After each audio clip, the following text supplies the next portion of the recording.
Hello भाई, आप सभी का स्वागत है अपने चैनल डीवीएस स्टडी पे। आज की इस वीडियो में हम सभी लोग टेस्ट लेकर आए हैं रीजनिंग का। और रीजनिंग में लगभग 20 से 25 क्वेश्चन को सोल्व करेंगे और 20 से 25 मिनट टाइम भी लगेगा। और इसी के साथ मैं आप सभी को एक नोटिफिकेशन भी बता देना चाहता हूँ। अब अपने चैनल डीवीएस स्टडी पे रीजनिंग के साथ साथ मैथ की भी क्लासेस स्टार्ट हो रही है। यहाँ पे 7 बजे क्लासेस आप सभी के लिए रीजनिंग की जो चल रही थी वह रीजनिंग की चलेगी ही। कितनी बजे? 7 बजे जो रीजनिंग क्लासेस चल रही थी वह चलेगी ही। और उस क्लास में रीजनिंग में प्रतिदिन टेस्ट होगा। सभी सब्जेक्ट को मिलाकर, सभी चैप्टर को मिलाकर टेस्ट लिया जाएगा। और उसी के साथ मैं आप सभी को बता दूं कि 6 बजे शाम को ही क्या किया जाएगा? 6 बजे शाम को ही आप सभी के लिए टेस्ट लिया जाएगा मैथ का। सबसे पहले हम लोग सिलेबस कंप्लीट करेंगे। एक चैप्टर में, एक वीडियो में एक चैप्टर कंप्लीट करेंगे। और जैसे ही अपनी सिलेबस कंप्लीट होती है उसके बाद आप सभी के लिए मैथ का भी टेस्ट लगेगा। यानी कि सुबह में, शाम को 6 बजे आप मैथ के लिए ज्वाइन कर सकते हैं और 7 बजे रीजनिंग के लिए। यानी कि 6 से 7 और 8 बजे तक अपना चैनल डीवीएस स्टडी पे वीडियो लाइव रहेगी। आप निश्चित रूप से ज्वाइन कीजिएगा। आगे बढ़ेंगे फर्स्ट क्वेश्चन के साथ। जो क्वेश्चन अपना फर्स्ट है टेस्ट का, वो आप देख सकते हैं। यहाँ पे फर्स्ट क्वेश्चन क्या है?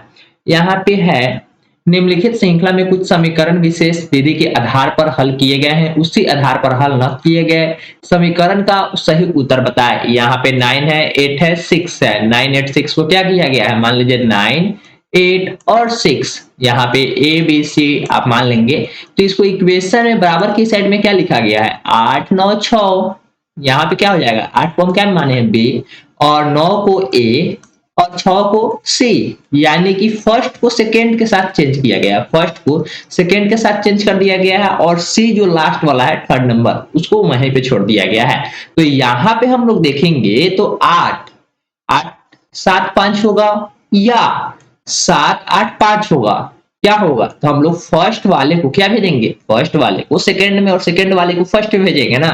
तो यहाँ पे बिल्कुल सही आंसर ऑप्शन नंबर 2 हो जाएगा। यह क्वेश्चन आपके एसएससी के एग्जाम में बिल्कुल पूछा गया है 2011 में। इसी के अकॉर्डिंग हम लोग सेकेंड क्वेश्चन की ओर चलेंगे और इसका बिल्कुल सही आंसर ऑप्शन नंबर ए होगा। क्वेश्चन नंबर सेकेंड में आपसे पूछा जा रहा है कि सिक्योर का मिरर इमेज क्या होगा? सिक्योर का मिरर इमेज क्या होगा? तो मिरर इमेज में हम लोग क्या करते हैं? सबसे पहले मिरर इमेज के लिए 2 ही कॉन्सेप्ट आपको याद होने चाहिए। मिरर इमेज के लिए आपको 2 कॉन्सेप्ट याद होने चाहिए। वह कॉन्सेप्ट है क्या?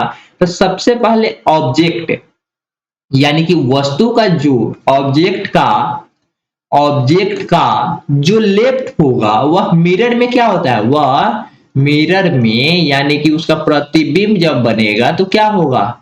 मिरर में बोल सकते हैं या इमेज में बोल सकते हैं। जिसका मिरर इमेज बनेगा तो उसका क्या होता है? मिरर इमेज जैसे होगा ना, तो उसको आपको क्या करना होगा? जो लेफ्ट होगा वह राइट हो जाता है। किसका? जो ऑब्जेक्ट का लेफ्ट है वह मिरर इमेज में वही राइट हो जाता है, इमेज में। और जो राइट होगा ऑब्जेक्ट का वह मिरर इमेज में लेफ्ट हो जाएगा। यानी कि लेफ्ट राइट चेंज होता है। यानी कि यहाँ पे आप कह सकते हैं ना कि ई जितना दर्पण से नजदीक है, यहाँ पे भी दर्पण से उतना ही नजदीक होगा। लेकिन ई जो ऐसे लिखा हुआ है दर्पण से पहले, तो यह ई अब कैसा लिखा होगा? क्या इस प्रकार से लिखा होगा या नहीं लिखा होगा? तो बिल्कुल इसी प्रकार से लिखा होगा। तो अब आपको क्या देखना है? यहाँ पे ई देखना है। क्या ऑप्शन नंबर 1 होगा? क्या नहीं, क्योंकि ई के वजह से बिल्कुल गलत है। आर का इमेज क्या होगा? कुछ इस प्रकार से होगा कि नहीं? तो देखिए यहाँ पे आर है, यहाँ पे आर की वजह से ऑप्शन नंबर 3 गया। ऑप्शन नंबर 3 क्यों गया? तो आर की वजह से गया। यहाँ पे यू का प्रतिबिंब कुछ इस प्रकार से ही बनेगा। और उसके बाद सी है तो सी का कुछ इस प्रकार से। देखिए सी यहाँ पे भी ठीक है, यहाँ पे भी ठीक है। और यहाँ पे आप देखेंगे तो ऑप्शन नंबर 4 में सी की वजह से गया। यानी कि ऑप्शन नंबर 1, 3 और 4 चला गया किसी ना किसी वजह से, एक लेटर की वजह से। तो यहाँ पे एक ही ऑप्शन न बचा है। वह ऑप्शन कौन सा है? ऑप्शन नंबर 2 है। तो यहाँ पे क्या ऑप्शन नंबर 2 बिल्कुल सही आंसर होगा या नहीं? तो देखिए सी का तो यही होगा। उसके बाद है ई है, तो ई का तो कुछ इस प्रकार से ना बन जाएगा इमेज। तो ई का यहाँ से है। और एस का कैसे बनेगा? कुछ इस प्रकार से बन जाएगा। तो अपना प्रतिबिंब तो यही हुआ। ऑप्शन नंबर 2 बिल्कुल सही होगा। आगे बढ़ेंगे नेक्स्ट क्वेश्चन की ओर। काफी इंपॉर्टेंट है। नेक्स्ट क्वेश्चन की ओर जाने से पहले अगर आप लोग चैनल पे नए होंगे तो चैनल को आप यहाँ से सब्सक्राइब कर लीजिएगा, क्योंकि आप सभी के लिए डीवीएस टीम आप सभी को 6 बजे शाम को मैथ की क्लासेस के साथ साथ 7 बजे रीजनिंग क्लासेस जो चल रही है यह चलती ही रहेगी। यानी कि आप अपने चैनल डीवीएस स्टडी पे 2 सब्जेक्ट की क्लासेस लगाई जा रही है और इससे पहले अपने चैनल डीवीएस स्टडी में बहुत सारे मैराथन क्लासेस अपलोड किए गए हैं। जैसे कि आप देख सकते हैं कि साइंस का, इसके साथ ही सोशल साइंस का मैराथन क्लासेस अपलोड हो चुका है और हिंदी का बहुत जल्द अपलोड हो जाएगा। इसी के साथ आपका डीएलएड का जो भी सिलेबस हुआ है कंप्लीट होने की संभावना में रहेगी।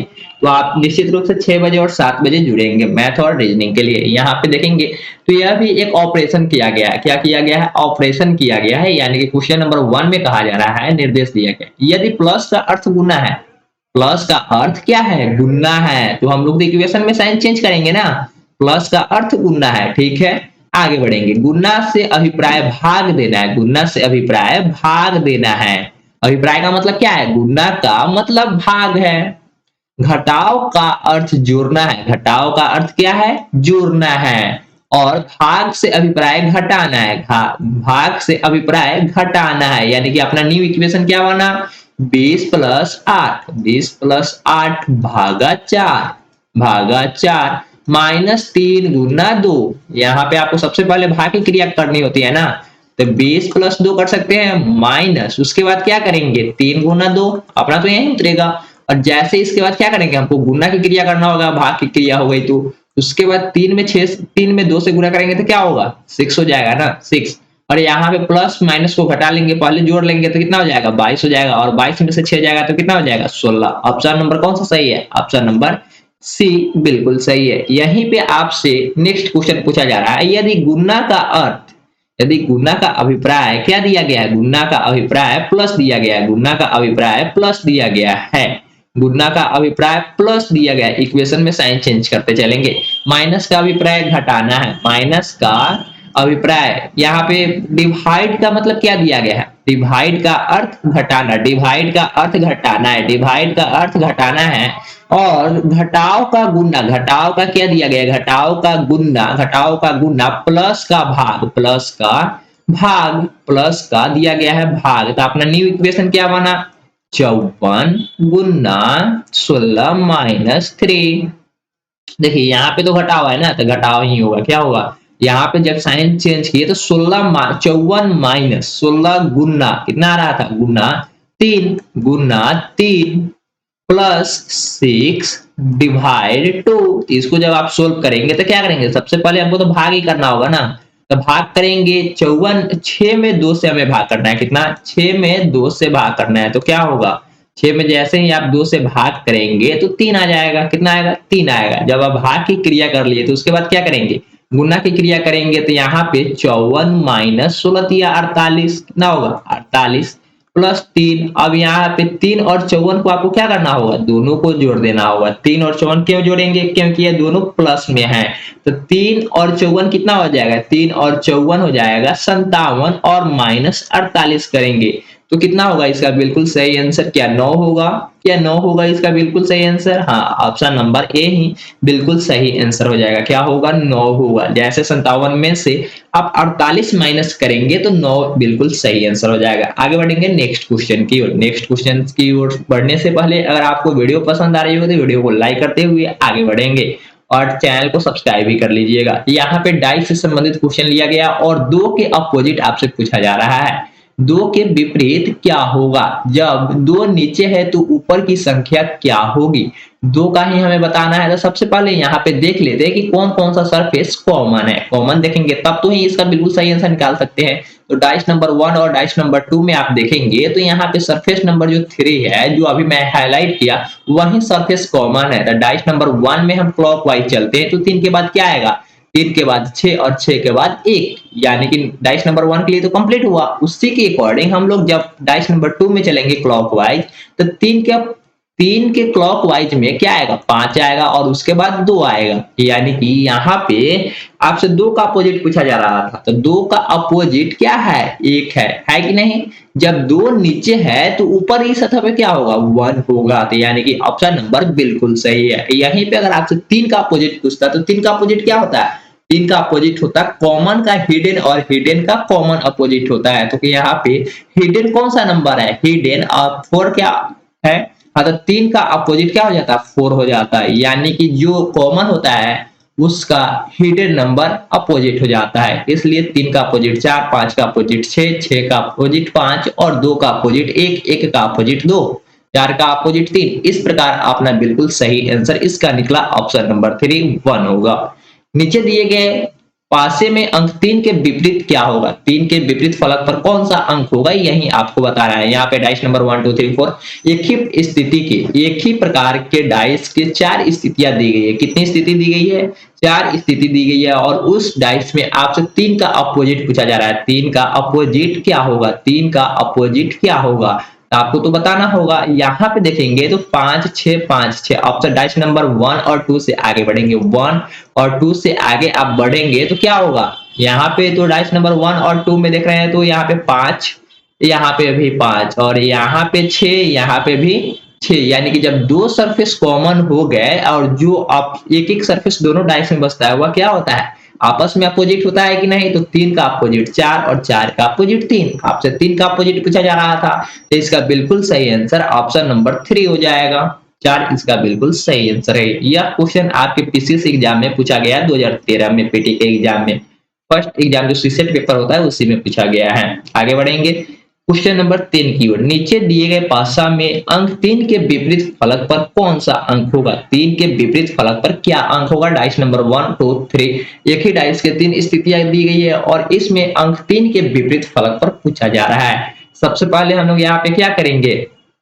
डाइस नंबर 1 और 2 से देखेंगे तो यहाँ पे दो सरफेस कॉमन हो रहे हैं, 3 और 2 दोनों में। इससे तो अपना बिल्कुल सही आंसर निकलेगा ही नहीं। जब 1 और 2 से हम लोग आगे बढ़ेंगे तो यहाँ पे तो क्या होगा? कंफ्यूजन में आंसर होगा कि 2 या 3 का कौन सा होगा? या तो कौन होगा?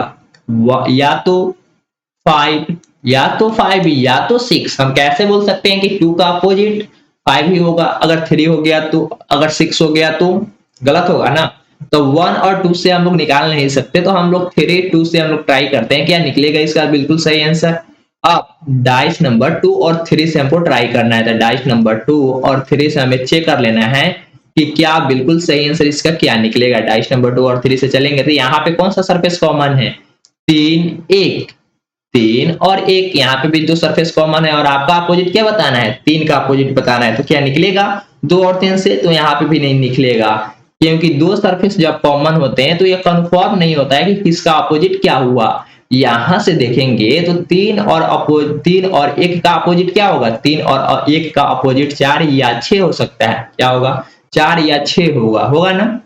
तो यहां से भी अपना 3 का कंफर्म अपोजिट नहीं निकला था। अब हमें क्या चेक करना होगा? 1 और 3 को चेक करना होगा।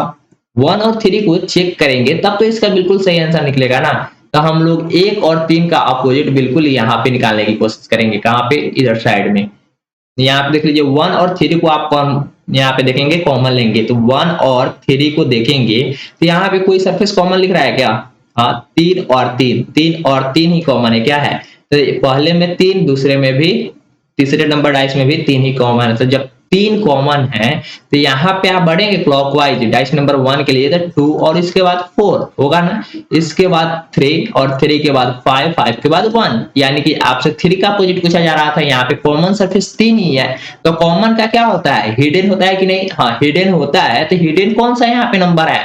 हिडन 6 है कि नहीं? हिडन 6 नंबर है या नहीं है? तो 6 ही इसका बिल्कुल सही आंसर का क्या होगा? इसका बिल्कुल सही आंसर 6 ही होगा। इसका बिल्कुल सही आंसर 6 ही होगा। आगे बढ़ेंगे। यहाँ पे क्वेश्चन नंबर 3 का बिल्कुल ऑप्शन नंबर कौन सा सही है? ऑप्शन नंबर आप यहाँ पे देखने की कोशिश करेंगे। ऑप्शन नंबर 4 होगा, 5 होगा या तो 6 होगा। क्या होगा? तो ऑप्शन नंबर 2 बिल्कुल सही हो जाएगा। इसका बिल्कुल सही आंसर ऑप्शन नंबर 2 होगा और 3 का अपोजिट 6 होगा। कितना होगा? 3 का अपोजिट 6 होगा। इसी के साथ हम लोग आगे बढ़ेंगे नेक्स्ट क्वेश्चन की ओर। नेक्स्ट क्वेश्चन भी काफी इंपॉर्टेंट है।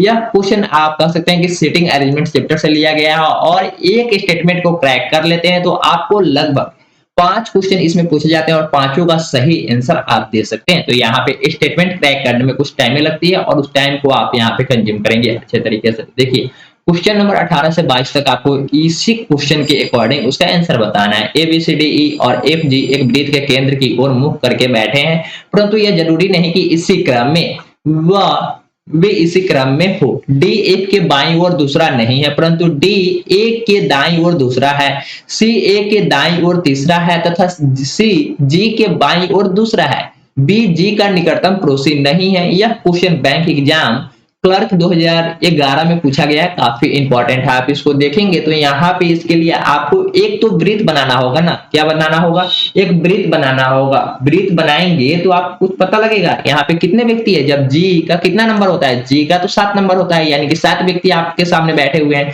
जब 7 व्यक्ति को बैठाएंगे तो 7 व्यक्ति तो कहीं से आप स्टार्ट करेंगे ना, 7 व्यक्ति आपके वृत्त में बैठे हुए हैं। तो चलिए मान लेते हैं 2 बैठ गए, 3 और ये 4 भी बैठ गए, 5, 6 और ये 7 व्यक्ति कुल बैठे ना। अब हमें क्या करना है, स्टेटमेंट को क्रैक करना है। एफ के बाईं ओर दूसरा, एफ के बाईं ओर दूसरा डी नहीं है। एफ के बाएं ओर, एफ के बाएं ओर दूसरा कौन नहीं है, तो डी नहीं है। बाएं ओर दूसरा डी क्या है, डी नहीं है। तो आप इसको क्रॉस करके रखेंगे आपके सामने, क्योंकि स्टेटमेंट में दिया गया है। परंतु ए के दाईं ओर, तो ए के दाईं ओर कौन है, मान लीजिए ए हम नीचे मानकर इसका राइट लेफ्ट निर्धारित करेंगे। जब सभी का केंद्र की ओर फेस है तो क्या होगा, ये आपका राइट होगा और ये आपका लेफ्ट होगा कि नहीं, हाँ बिल्कुल होगा। तो ए के दाईं ओर दूसरा डी बैठा है, पहला दूसरा, यानी कि डी यहाँ पे बैठा है। कहाँ पे बैठा है, डी यहाँ पे बैठा है।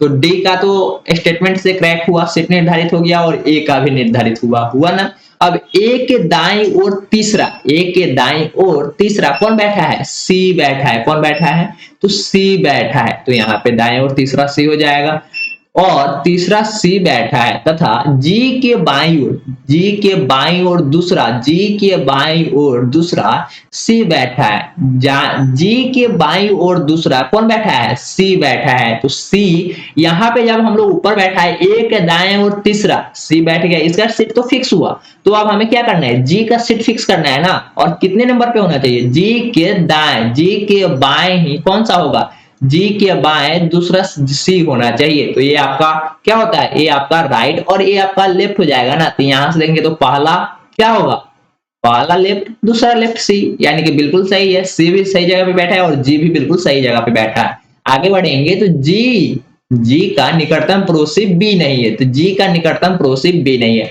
जब हम यहाँ पे बी बैठाएंगे ही नहीं, यहाँ पे हम बी को बैठा ही नहीं सकते।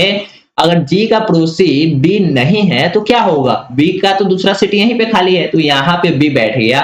तो या तो एफ यहाँ पे होगा या तो एफ यहाँ पे होगा, कहीं एक जगह तो होगा ना। तो यहाँ पे कहा जा रहा है एफ के बाएं ओर, एफ के बाएं ओर दूसरा डी नहीं है, एफ के बाएं ओर। अगर हम एफ को यहाँ पे बैठाते हैं और इसका लेफ्ट राइट तो यही होगा ना, लेफ्ट ओर देखेंगे तो दूसरा कौन हो जाएगा, दूसरा तो डी होगा। दूसरा क्या होगा, दूसरा तो डी हो जाएगा, यानी कि हम यहाँ पे एफ को बैठा ही नहीं सकते। जब हम यहाँ पे एफ को नहीं बैठाएंगे तो दूसरा सीट तो यहीं पे है ना, तो आप एफ को यहाँ पे बैठाना होगा। देखिए यहाँ पे कौन कौन आ गया, ए बी सी डी और क्या ई आया है अभी तो नहीं, एक सीट खाली है तो हमको ई को यहीं पे बैठाना होगा। सभी कोई बैठ गए, फिगर में बैठ गए ना। यहाँ पे अब आपको लेफ्ट राइट के अकॉर्डिंग यहाँ पे ये भी स्टेटमेंट की मदद से हम क्या किए, एफ के बाएं ओर दूसरा डी नहीं है, तो यहाँ पे बैठाते ई की जगह पे, तब तो एफ होता ना। तो एफ के देखिए इधर से देखेंगे तो पहला दूसरा और तीसरा, तीसरा राइट डी है, या तो इधर से देखेंगे तो इधर से चौथा लेफ्ट है, यानी कि ये स्टेटमेंट को तो सही हुआ ना, दूसरे लेफ्ट नहीं चाहिए, बाकी कहीं भी आप बैठा सकते हैं एफ के। चलिए यहाँ पे स्टेटमेंट हम लोग क्रैक कर चुके हैं। इसी आधार पे 4 क्वेश्चन का आंसर देंगे और उसके बाद हम लोग इसे समाप्त करेंगे। तो देखिए यहाँ पे फर्स्ट क्वेश्चन आपसे जो पूछा जा रहा है, सी के दाईं ओर अगला कौन है, सी के दाईं ओर अगला, सी के दाईं ओर, यहाँ पे देखेंगे लेफ्ट राइट, तो ये आपका लेफ्ट हो जाएगा और ये आपका राइट हो जाएगा। सी के दाएं ओर, सी के दाईं ओर अगला यानी कि दूसरा दाएं कौन है, तो पहला तो ई है, दूसरा जी है, यानी कि ऑप्शन नंबर 2 बिल्कुल सही है। इसी फिगर के आधार पे 19, 20, 21, 22 4 क्वेश्चन का आंसर आपको देना होगा। तो 19 नंबर क्वेश्चन में देखेंगे ए और जी के बीच में केवल एक व्यक्ति बैठा है। कितने व्यक्ति बैठा है, तो ए और जी के बीच में केवल एक व्यक्ति बैठा है, और वह कौन सा व्यक्ति बैठा हुआ है यही आपको बताना है। तो ए और जी के बीच में हम लोग फिगर में देखेंगे, ए तो सबसे नीचे है, ए तो सबसे नीचे और जी तो यहाँ पे है, जी तो यहाँ पे है, तो इसके बीच में कौन बैठा है, इसके बीच में तो एफ ही बैठा है ना, तो एफ बैठा है तो क्या होगा, इसका बिल्कुल सही आंसर एफ ही होगा, ऑप्शन नंबर 5। डी की बाईं ओर अगला कौन है, डी की बाईं ओर अगला, यानी कि डी के बाएं ओर दूसरा चाहिए, डी के बाएं ओर दूसरा चाहिए, डी के बाएं ओर दूसरा चाहिए, डी के बाएं ओर दूसरा चाहिए, डी के बाएं ओर दूसरा। तो यहाँ पे जब देखेंगे तो यहाँ पे आपका राइट हो जाएगा और ये आपका लेफ्ट। हमें बाएं ओर कितना चाहिए, बाएं ओर अगला चाहिए, बाएं ओर अगला का मतलब क्या होता है, दूसरा चाहिए ना, तो पहला बाएं क्या होगा, बी, दूसरा बाएं ए, यानी कि डी के दूसरा बाएं ए हो जाएगा, यानी कि ऑप्शन नंबर कौन सा, ऑप्शन नंबर 3 बिल्कुल सही है। क्वेश्चन नंबर 21 का आप आंसर देखेंगे क्या है, सी के बाएं और दूसरा कौन है, सी के बाएं और दूसरा, सी के बाएं और दूसरा, सी के बाएं और दूसरा तो बी है, पहला तो डी, दूसरा बी, यानी कि इसका बिल्कुल सही आंसर बी होगा, लेकिन कौन से ऑप्शन में है, ऑप्शन नंबर ए में है, यानी कि बिल्कुल सही आंसर होगा ना। आगे बढ़ेंगे, डी के सापेक्ष ई की स्थिति क्या है, डी के सापेक्ष ई की स्थिति क्या है, डी से हमें देखना है ई कहां बैठा है, डी के सापेक्ष, यानी कि डी से हमें देखना है ई कहां बैठा है। ई आप देखेंगे तो पहला दूसरा, दूसरा राइट, डी के सापेक्ष, डी में, डी के सापेक्ष जब आप ई का स्थिति देखेंगे, या तो डी से आप कह सकते हैं कि राइट में दूसरा है, या लेफ्ट में देखेंगे तो 2 2 4 1 5, यानी कि लेफ्ट में 5, या बाएं में दूसरा, क्या होगा, राइट में 2 लेफ्ट में 5, राइट में 2 और लेफ्ट में 5, तो दाएं ओर, यानी कि राइट में ही अपना दूसरा दिया गया है ना, दाएं ओर अगला का मतलब क्या होता है, दाएं ओर अगला का मतलब भी दूसरा होता है, और दाएं ओर दूसरा का मतलब भी क्या होता है, दूसरा ही होता है, यानी कि यहाँ पे ऑप्शन नंबर 4 बिल्कुल सही होगा, ऑप्शन नंबर 4 बिल्कुल सही होगा। यहाँ पे हम लोग 22 क्वेश्चन को कर चुके हैं। अगर आपको अच्छा लगा होगा सेशन तो इसे लाइक कीजिएगा, अपने सारे दोस्तों के साथ शेयर कर सकते हैं, और प्रतिदिन शाम को 6 बजे से आप हमारे डीवीएस टीम के साथ जुड़ सकते हैं, और वहां पे आप सभी को मैथ की क्लासेस ली जाएगी 6 बजे, और 7 बजे आप सभी के लिए रीजनिंग की क्लासेस, जैसे टेस्ट चल रही है उसी के अकॉर्डिंग टेस्ट चलता रहेगा, तो आप सभी का रीजनिंग और मैथ कंप्लीट हो जाएगा। इसी के साथ साइंस और मैथ, सोशल साइंस का मैराथन क्लासेस पहले ही अपलोड हो चुका है, और बहुत जल्द हिंदी का भी अपलोड हो जाएगा, तो आप सभी लोग मेरे साथ बने रहिएगा, बहुत जल्द हिंदी का भी कंटेंट अपलोड हो जाएगा। आज के लिए इतना ही था, फिर मिलेंगे कल नए वीडियो के साथ। Thanks for watching this video, bye bye, जय हिंद, जय भारत।